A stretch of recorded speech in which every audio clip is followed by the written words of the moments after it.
우리가 앞에 이제 설교 때 그 경계라는 얘기를 했었는데, 이 경계에 대해서 바울 사도가 한 고린도 후서의 유명한 말씀이에요.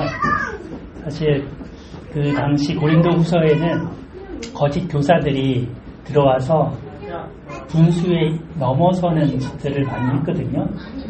그래서 이제 바울 사도는 우리는 그런 분수 이상의 것을 하지 않는다, 이런 거를 누누이 강조하면서, 이제 너희한테 간 거는 이제 하나님께서 이제 너에게 복음 전하게 하기 위해서 간 것이다. 하나님이 주신 경계를 따라, 하나님이 주신 허용 한계를 따라 그렇게 움직이고 다녔지, 우리 자신의 자랑을 위해서 그렇게 일하지 않는다라는 그 편지 내용이에요. 그래서 이 경계에 대한 얘기가 있어서 한번 이 본문을 살펴봤습니다. 그러니까 우리는 항상 이제 범위 한계 내에 살지만, 또 복음 전할 때는 그 범위를 넘어서서 이렇게 다닐 수 있다는 건데, 그럼에도 불구하고 다른 사람이 세운 터 위에는 그 바울이 가지 않았어요. 그러니까 다른 사람이 복음 전한 곳은 피해서 이렇게 나아갔죠. 그러니까 이런 경계를 서로 인지하고 뭔가 생각하면서 다니는 그런 바울의 마음을 읽을 수가 있는 거죠. 그래서 구약과 신약을 이렇게 같이 한번 보면 상당히 이렇게 의미가 더 다가옵니다. 여기서부터는 이제 우리 34장 본문이에요. 35장 본문이죠. 네. 35장 본문에 대해서는 설교 때 다루려고 이제 원고는 다 썼는데 너무 길어질까봐 2분 순서로 뺐습니다. 여기에 보면은 이제 레위 성읍들, 레위인에게 주는 성읍들을 이제 12지파가 나눠주라라고 하나님이 명령하시는 부분인데, 나눠줄 때 그 성읍뿐만 아니라 목축을 할 수 있는 들도 나눠주라고 하셨어요. 그래서 4절에 보면은 성벽에서부터 사방 100m, 1000규빗이니까 한 900m 정도 되죠. 요 그림이 가운데 있는 요 그림이 대체적으로 우리는 이런 거라고 생각을 할 수 있는데, 5절이 그러면은 해결이 안 돼요. 성을 중앙에 두고 성 밖 동쪽으로 2000 이런 식으로 쭉 하면 측량하라고 했거든요. 그래서 이렇게 본다면 좀 더 3000 전체 3000 정도 되지 않을까. 그래서 이제 견해가 조금 다른 거예요. 요 그림이랑 저 그림이랑. 그래서 왼쪽 그림으로 본다면 한 곳의 성읍과 초장을 엑셀로 계산을 해봤어요. 900에다가 0.45cm죠. 거기에다가 3000 규빗을 곱하고 사방이니까 똑같이 면적으로 한 다음에 3.3으로 나누면 평이 나오잖아요. 네, 그러면 55만 평이 됩니다. 이 규모가 얼마 정도 되는가 찾아봤더니 서울대학교가 57만 평이랍니다. 57만 평 서울대의 규모고, 예진자매님이 다니는 성대 규모로는 11개의 학교 크기를 합해야 저 크기가 됩니다. 그러니까 레위인 한 성읍이 이렇게 작은 크기는 아니다. 그렇지만 가나안 땅에서는 몇 퍼센트 정도 되냐? 0.1%밖에 안 됩니다. 그러니까 굉장히 적은 땅인데 하나님이 줄 수 있을 거다라고 여기신 거죠. 주라, 이렇게 나눠주라 하신 거고, 이 뒤에 이제 성읍과 목초지들을 이렇게 주라고 하실 때 그들이 받았던 성읍 개소수가 48개입니다. 이 중에 6개소가 도피성이고 42개가 그냥 성읍입니다. 근데 이 맨 뒷부분에 보면 많이 지파별로 몫을 받은 그 지파는 많이 주고 적게 받은 지파는 적게 주라라고 하고 있어요.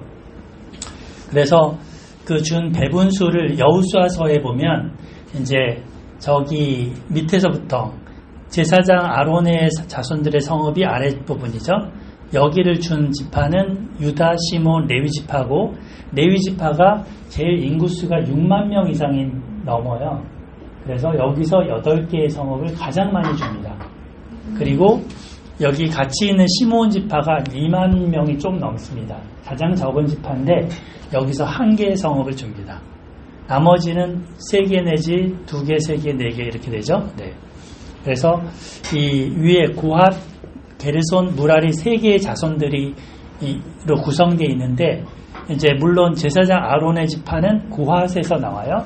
고핫 자손에서 나오기 때문에 여기랑 이제 비슷한 그런 지역으로 있기도 하지만 여하튼 요쪽 10개, 13개, 12개 이렇게 이제 구분이 되고 각 지파별로 3개씩, 4개씩 지파들이 이제 한 자손들에게 성읍을 나눠줍니다. 그 부분이고요.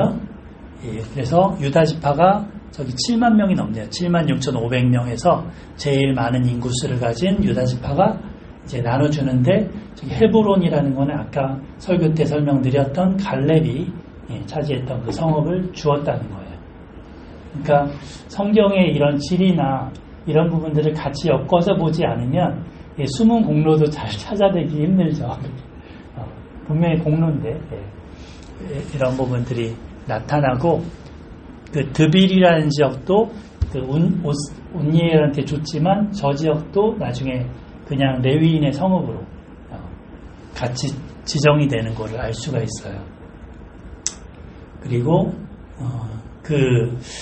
이 레위인들이 이제 각자 따로따로 지파별로 퍼졌을 때 각 성읍당 한 4개 뭐 이렇게씩 쭉 퍼지게 되는데 이거는 아론이 이제 레위를 저주하는 그 문구가 있죠. 흩어질 것이다. 너가 잔혹했기 때문에 너는 흩어질 것이다. 했던 그 저주가 하나님은 이거를 복으로 바꾸셔서 너희들이 흩어지지만 흩어져서 가장 중심 역할을 할 거다라는 거예요. 레위 성읍이 없으면 이 레위 지파가 없으면 이스라엘의 존재 의미가 사실은 없어집니다. 왜냐하면 이스라엘은 제사장 나라거든요. 그래서 하나님께 예배하는 공동체로 세워지기 위해서 레위인들이 가장 중요한 역할을 해야 돼요. 사사기가 나오는 이유는 레위인들이 제 역할을 못하기 때문에 사사기가 되는 거예요. 그래서 이 부분이 되게 중요한 부분이고 나중에 이제 에스겔서를 가게 되면 그때는 퍼져 있지 않고 한 곳에 이렇게 모여서 살게 됩니다.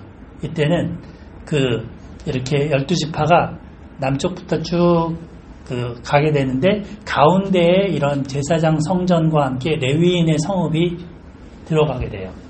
그래서 이 에스겔이 바라봤던 하나님이 앞으로 주실 성읍에서는 이 중심이 성전, 성읍, 레위인들을 이룬 거죠. 근데 이게 사실은 구조가 광야에서 진을 배치했을 때 그 구조하고 거의 같아요. 그때도 보면 성막이 있고 주변을 레위인들이 싸고 있고 그리고 나서 이제 지파들이 둘러싸고 있었거든요. 가나안 땅 정착할 때는 지방자치 분권처럼 이렇게 흩어졌지만 이제 나중에 되면 이렇게 된다라는 그런 모습을 보여주시는 거죠. 그래. 왕의 땅은 뭐예요? 왕의 땅이라고 이제 그러니까 그 에스겔서에 나와요. 근데 그 왕이라는 것도 이제 생긴다라는 것처럼 얘기를 하고 있는 거죠. 그래서 사실은 이 에스겔서 새 성전의 이야기는 아직 한 번도 이루어지지 않았고, 근데 지금 현재 유대인들은 이게 제3성전으로 이루어질 거라고 그림을 그리면서 만들고 있는데, 사실 성전 배치도도 그들이 만든 거랑 다르거든요. 그래서 그들이 하는 거랑 지금 에스겔이 본 거랑 또 달라요. 그래서 성경학자들은 천년왕국을 얘기하고 있죠. 천년왕국 모르겠습니다. 네, 미래일이라. 그래서 이 성읍들을 이렇게 쭉 나눠 갖게 되는데 이 중에 이제 왼쪽에 3곳, 오른쪽에 3곳, 서쪽에 3곳, 동쪽에 3곳 해서 도피성이 나옵니다. 이 부분은 다음 주 설교 본문이라 이제 할 건데, 사실은 왼쪽에 지파가 많기 때문에 도피성이 더 많아야 될 것 같고 분배될 지파들이 많으니까 나눠져서 할 것 같지만, 이거는 부지 중에 살인한 사람의 입장에서 세운 거예요. 그러니까 동등한 거리에 있어야, 비슷한 거리에 있어야 도망가서 이렇게 하니까 그런 식으로 배치를 했다는 거 그냥 보시면 될 것 같습니다.